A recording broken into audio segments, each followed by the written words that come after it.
Je m'appelle Charlotte Langor, je suis archéologue, je suis chercheuse qualifiée du FNRS ici à l'UCL. Je fais partie du groupe de recherche EGIS qui est composé d'une quinzaine de chercheurs dans l'Institut INCAL, donc l'Institut des civilisations arts et lettres.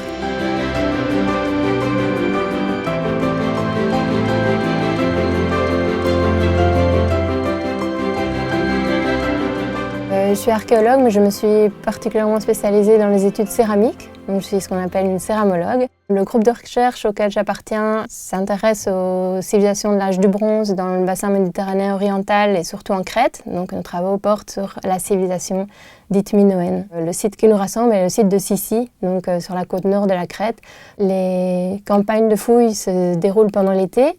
On se rend plusieurs semaines par an sur ces différents sites archéologiques pour des campagnes de fouilles ou des campagnes d'études. Ce sont lors de ces campagnes d'études que moi j'interviens plus particulièrement, donc pour l'analyse de la céramique.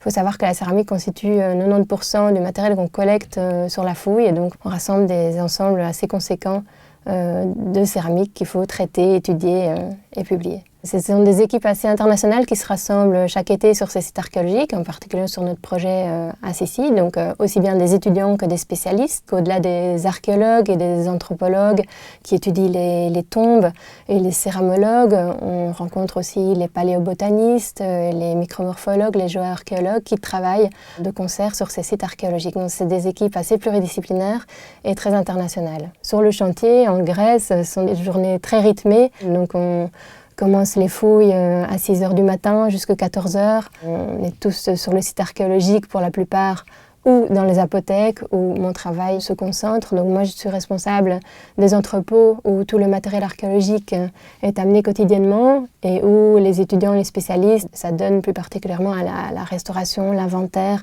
et une analyse préliminaire du matériel.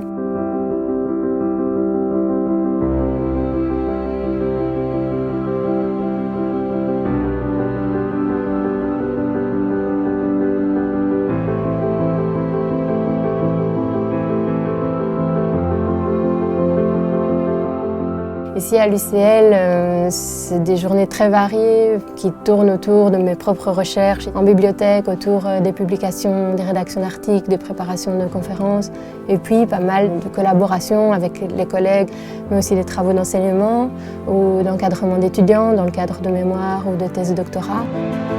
J'ai un parcours de chercheur assez classique, mais la manière dont j'ai entamé ce parcours est assez atypique, c'est-à-dire que j'avais plutôt orienté mes études en archéologie romaine. Au terme de mes études, je suis partie travailler au centre d'études de peinture murale romaine en France. Revenue en Belgique, j'ai cherché du travail et je suis allée toquer aux portes des différents professeurs ici à l'UCL, dont Jan Driessen, qui venait justement d'obtenir un projet FSR de jeunes académiques sur la Crète. Et donc je me suis lancée dans cette thèse de doctorat en archéologie minoenne. Je me suis rendue chaque été, 2 à 3 mois par an, pour les projets archéologiques sur lesquels je travaille auprès de l'école belge, l'école française et l'école anglaise d'Athènes. J'ai poursuivi une partie de mes recherches doctorales à Athènes où j'ai habité pendant 1 an et demi. Trouver un poste définitif dans la recherche est quelque chose de moins en moins évident.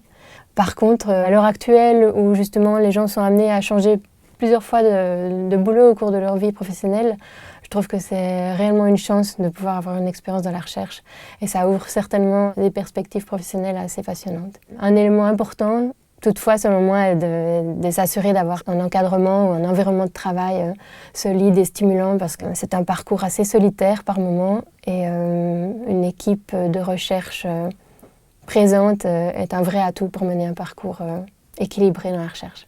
Ce qui me motive au jour le jour, c'est de voir que progressivement, je me sens toujours un peu plus spécialiste dans ce que je fais.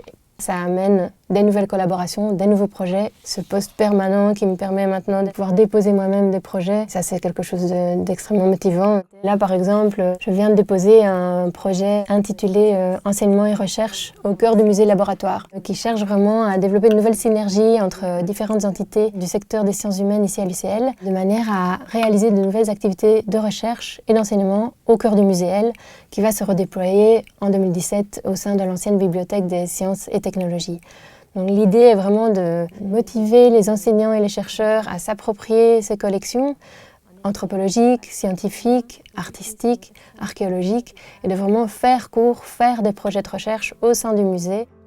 Moi, j'ai du mal à trouver des adjectifs pour qualifier la personnalité du chercheur. Je trouve qu'on a chacun nos profils, nos disciplines, nos moments aussi dans le parcours de la recherche. Je ne suis pas la même qu'il y a 10 ans et je pense que mes qualités ne seront pas les mêmes dans 10 ans. Par contre, je lisais récemment les écrits d'un collectif de chercheurs qui attirait l'attention des chercheurs justement sur certaines valeurs qui pouvaient sous-tendre un travail de qualité dans la recherche. Et ils pointaient du doigt les valeurs d'honnêteté, de partage du savoir et de plaisir.